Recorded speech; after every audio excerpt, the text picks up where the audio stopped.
Hi, this is Mike Koschak with another edition of the Seven Hills Hall of Fame Resident of the Month. And the spotlight for March turns to Mr. Bill Dodd. Bill, welcome to the show. Thank you, Mike. I think it's appropriate here on the horizon of track season that we have the man that the Bill Dodd Invitational is named after. It's an annual event at Byers Field. Bill is a Seven Hills native, born and raised, right? Yes, sir. Talk about your experience growing up in Seven Hills to start. Okay, yeah, I was born in 1956, and my parents were Harry and Betty Dodd.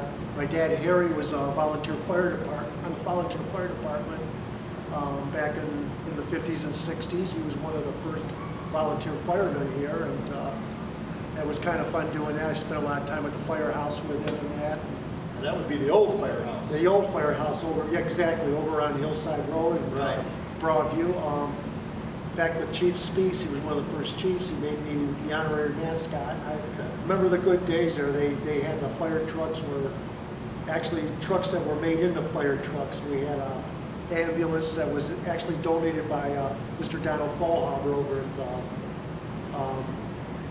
from the Fallhaber Funeral Home. It was literally a hearse. They made it into an ambulance. That was our first ambulance. Wow. And there was probably about 13 guys on the fire department. And how they called them, they put a siren off on top of the city hall over in actually Calvin Park, the rec center. They had a siren go off, and never fails. It was always at dinner time. I remember the siren going off and you get in the car going to the fire, you know, closing the door halfway up the street. But yeah, those were good memories. And I played Little League Baseball here all my life in Seven Hills, and I think that got me interested in my sports career.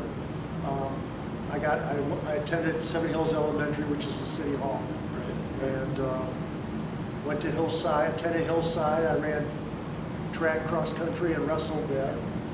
Three sports? Three sports, yeah. Actually, I did start in wrestling. I fell in love so much with running.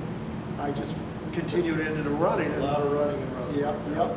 So I got addicted to that. I went on to high school and did track and cross country in high school. At Normandy? At Normandy. Right. I graduated and ran a couple of years at Tri-C, cross country and track. Got an associate degree there. Later on in my life, I worked at the Cleveland Plain Dealer for about 9 years, and when I was 28, I joined the U.S. Postal Service. That was a letter carrier for 30 years. Again, exercise. A lot of walking. Rain, sleet, or snow. Yeah, right? that's it. Everything. I started running marathons when I got older and ran Boston Marathon 18 times. I ran the Athens Greece Marathon once. I ran Washington a couple of times. I ran Phoenix once, and many more. I ran Cleveland a few times. I ran the Canal Towpath Marathon. I actually was instrumental in getting the Canal Towpath Marathon started with a couple other people. They run that here annually.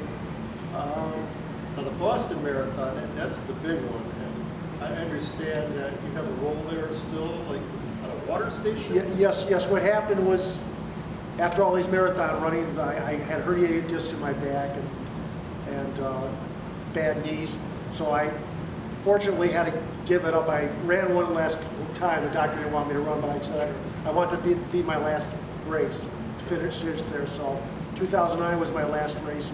My sister and my mother were working water stops while I was running years before that, so I decided to help out at the water stop and give back. So we're at the 2.2 mile water stop every year. And a lot of the people, the lady that runs it is literally an FBI agent up there, and we've been friends with her and her father. We go up there every year and run it. So I spent a week up there. Were you there the year of the bombing? Yeah, unfortunately I was. That was scary. It was. We didn't know what happened until we ate lunch afterward. We took down the water stop because we're the first. Everybody's going on their race.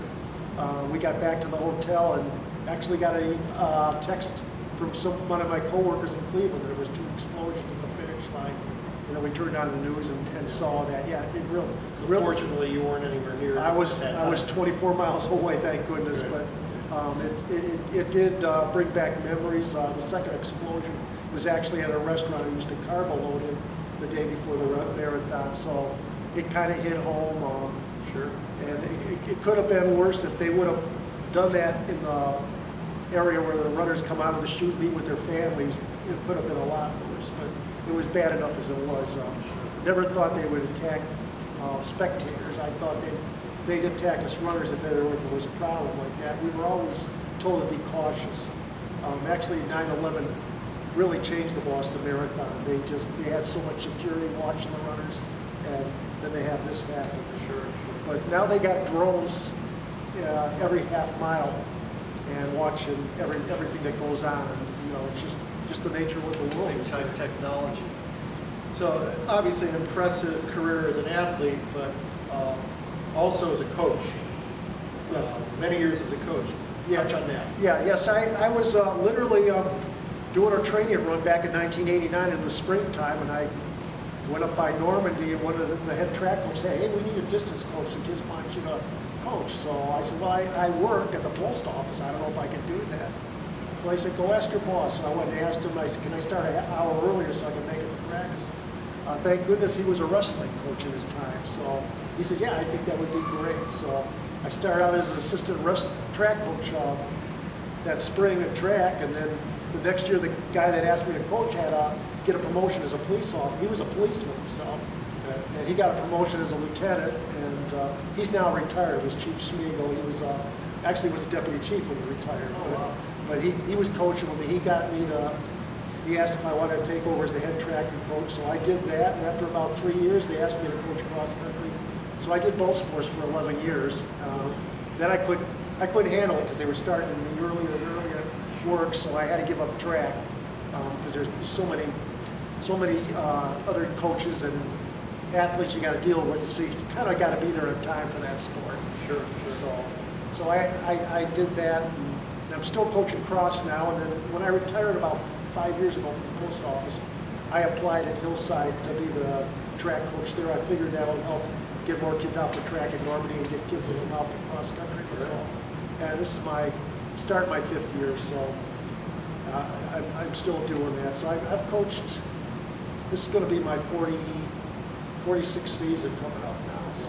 So it's been fun. I just enjoy working with kids, and I guess that goes for my Methodist background. The key to having a good Christian life is working with the kids and getting them well-rounded and getting good educations, and that's what it is. That's the best defense against poverty and everything. It's good education.